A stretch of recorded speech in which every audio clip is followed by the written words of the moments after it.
ધરમપુરમાં આવેલા હેમ આશ્રમ શાળા દ્વારા 47 વિધવા મહિલાઓને રોજગારી આપી આત્મનિર્ભર બનાવી। ધરમપુરથી ઉંડાણના ગામમાં આવેલ અને અનાથ બાળકો માટે અંગ્રેજી માધ્યમનું શિક્ષણ આપતા હેમ આશ્રમ દ્વારા 47 વિધવા મહિલાઓ આત્મનિર્ભર કરવા સાથે સ્થાનિક સંસ્કૃતિનો વારસો જાળવી રાખવા સાથે સ્થાનિક લોકોને ગામમાં જ રોજગારી મળે તેવા હેતુથી કોરોના કાળથી પાપા પગલી ભરતા આજે 3 વર્ષથી હેમક્રાફ્ટનો પ્રારંભ કરવામાં આવ્યો છે, જ્યાં હાથ બનાવટ યુઝેબલ સાડીમાંથી handicraft work, Hampi bags, Warli painting સહિતની ચીજો બનાવી વેચાણ કરવામાં આવે છે, જેના દ્વારા થતી રેવન્યુને વિધવા બહેનો અને અનાથ બાળકોને અભ્યાસ અર્થે ઉપયોગમાં લેવામાં આવે છે। ધરમપુરથી 35 કિલોમીટર ઉંડાણમાં આવેલ જાગીરી ખાતે આદિવાસી સમાજના બાળકો અંગ્રેજી માધ્યમમાં અભ્યાસ અર્થે હેમ આશ્રમનો પ્રારંભ કરવામાં આવ્યો, જ્યાં અનાથ બાળકો અને વિધવા માતાના બાળકો પણ અભ્યાસ કરે છે। અહીં અભ્યાસ કરતા બાળકો માટે સંચાલકોને દાતાઓ તરફથી સહયોગ મળતો હતો, પરંતુ તે પૂરતો ન હોય। તેમના દ્વારા સ્થાનિક કક્ષાએ લોકોમાં રહેલ સંસ્કૃતિનો વારસો જળવાય અને તેમની કલા વિશ્વ સ્તરે ફેલાય એવા હેતુથી કળા સંસ્કૃતિ રોજગાર ત્રણેયનો સુગમ સમન્વય સાથે હેમક્રાફ્ટનો પ્રારંભ કરવામાં આવ્યો। મહિલાઓ કેટલા સમયથી ઉપયોગમાં લીધા બાદ સાડીઓ પરત કરી દેતી હોય છે। આવી વિવિધ યુઝેબલ સાડીમાંથી વિશેષ હેન્ડમેડ કાપડ, શાલ, ડ્રેસ મટીરિયલ, દુપટ્ટા સહિત અનેક ચીજો બનાવવામાં આવે છે।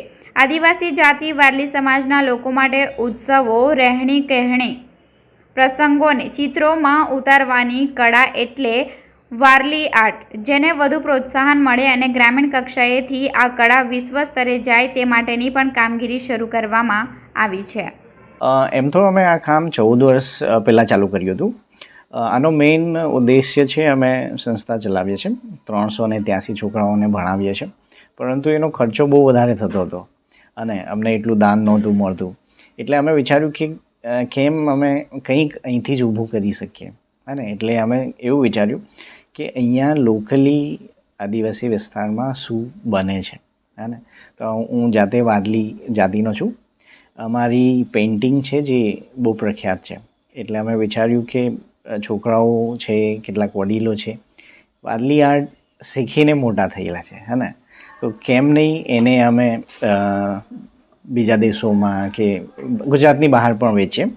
એટલે એ પેલો કોન્સેપ્ટ હતો, એ પેલું હતું કે અમે ચાલુ કરીએ। ફોર્મલી હેમક્રાફ્ટ્સ અમે રજિસ્ટર કર્યું કોવિડ ચાલુ થયું ત્યારે, પણ એના પહેલાં પણ અમે વેચતા હતા। અત્યારે શું થાય છે કે સિસ્ટમેટિકલી બધું ઓર્ગેનાઇઝડ છે। અહીં 7-8 ગામના લોકો અમારી સાથે જોડાયેલા છે, 47 જેટલી વિધવા બહેનો છે જે લોકોને અમે રોજગાર પૂરો પાડીએ છીએ। સાથે સાથે ગામના બીજા આર્ટિસ્ટ છે જે લોકો બેમ્બુની આઇટમ બનાવે છે, લાકડાની આઇટમ બનાવે છે, વારલી પેઇન્ટિંગ બનાવે છે, તો એ બધા એવી ટોટલ 150થી વધારે લોકો અમારી સાથે સંકળાયેલા છે। અને અમારું મેઇન ઉદ્દેશ્ય છે કે અહીંના લોકલ લોકોને અમે રોજગારી આપીએ, ખાસ કરીને જે લોકો બહાર જઈ નથી શકતા, જે લોકો મજૂરી નથી કરી શકતા, વિધવા બહેનો ખાસ કરીને, એ લોકોને અમે રોજગારી આપીએ છીએ।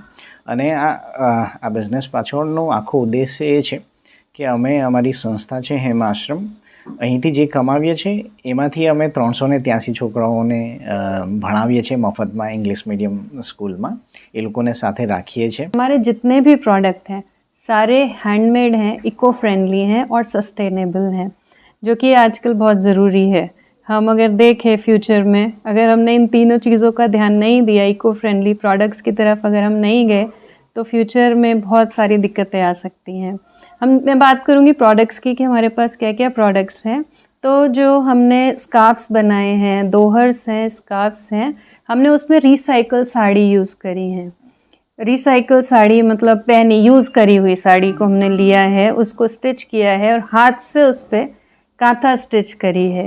एक एक साड़ी को, एक एक कांथा स्कार्फ बनाने में लगभग 3 से 4 दिन जाते हैं। अगर कारीगर 10 घंटे लगातार काम करे तो बहुत बारीकी का काम है और हाथ से करा हुआ सारा काम है और रिसाइकल है, इसलिए हमने इसको स्टार्ट किया। उसके साथ साथ में हम कांथा के बैग्स भी बना रहे हैं और कांथा के पजामे भी बना रहे हैं। तो ये तो कांथा हो गया जो रिसाइकल साड़ी यूज़ करके हम बना रहे हैं। उसके साथ साथ हमारे पास शोल्डर बैग हैं जो कि हेम्प के हैं। हेम्प जो है एक इको फ्रेंडली प्लांट है जो कि उत्तराखंड की तरफ ज़्यादा पाया जाता है, तो हम वहाँ से ये बैग्स बनवाते हैं। तो ये इको फ्रेंडली बैग हैं, laptop bag, college going student सबके लिए जो कि हम यूज़ कर सकते हैं। फिर जो हमारी थर्ड कैटेगरी है उसमें हमारे पास बैम्बू के प्रोडक्ट्स हैं। बैम्बू में हमारे पास bamboo trays, pen holders, specially bamboo toothbrushes और बहुत सारे हाथ के करे हुए बैम्बू की चीज़ें हैं जिससे लोकल आर्टिशन को हम सपोर्ट कर सकें, क्योंकि आपको पता है कि हमारे डांग एरिया में, इस एरिया में बैम्बू बहुत मिलता है। तो हम इसीलिए इसको हमने आगे बढ़ाया कि जो कला है वो वहीं के वहीं ना रह जाए, उसको हम आगे ले जा सकें। बैम्बू के साथ साथ फिर हमारे पास हमारी वारली पेंटिंग्स हैं। तो हम वारली ट्राइब से हैं और वारली पेंटिंग हमने आगे बढ़ाने के लिए वारली पेंटिंग्स बनाई है जो हमारे आर्टिसंस और बच्चे भी हैं वो भी बनाते हैं। तो वारली पेंटिंग्स हैं हमारे पास। फिर उसके साथ साथ में केटल्स हैं, हैंड पेंटेड केटल्स हैं, उसमें सब में पूरा हैंड से बारीकी का काम किया गया है। और हमारे पास है બેમ્બુ બોટલ્સ। બેમ્બુ બોટલ્સમાં હમારે પાસ બેમ્બુ થર્મસ। મારું નામ છે મુલ્લાભાઈ, હું આજ કામ રહીશ છું અને હું ગયા 13 વર્ષથી કામ કરું છું। હાલના તબક્કે હું સીવણ ક્લાસની અંદર ઇન્ટરેસ્ટ ધરાવું છું અને અલગ અલગ પ્રકારના હાથથી બનાવેલી આઇટમો અમે બનાવીએ છીએ અને એથી અમને ઘણો ખરો ફાયદો થયો છે અમારા કુટુંબિક રીતે।